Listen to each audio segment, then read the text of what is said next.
ঢাকার Shafiuddin শিল্পালয়ে signature stroke শিরোনামে একটি যৌথ চিত্র প্রদর্শনী আয়োজিত হয়েছে। ৫ দিনের এই চিত্র প্রদর্শনীটি গত ২৩ মে থেকে ২৭ মে পর্যন্ত চলে। এখানে ৩০ জন নবীন ও প্রবীণ প্রতিভাবান চিত্রশিল্পী অংশগ্রহণ করেন। বিভিন্ন মাধ্যমে আঁকা শিল্পীদের প্রায় ৫০টি চিত্রকর্ম স্থান পায়।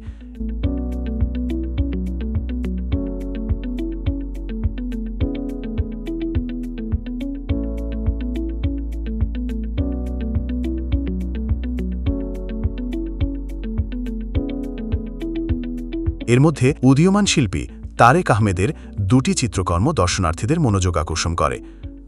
আমি জলরঙে এঁকেছি ছবি দুটো।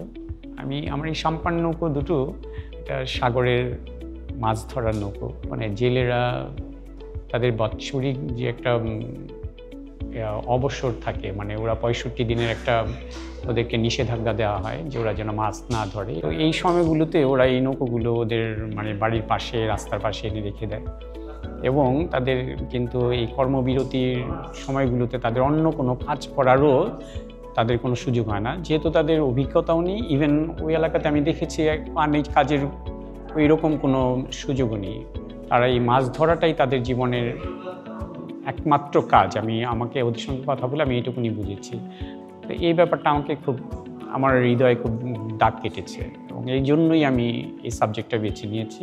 এই সাম্পানের মাধ্যমে তাদের এই কষ্টের কথাটা আমি সবাইকে জানানোর চেষ্টা করছি এবং করে যাব।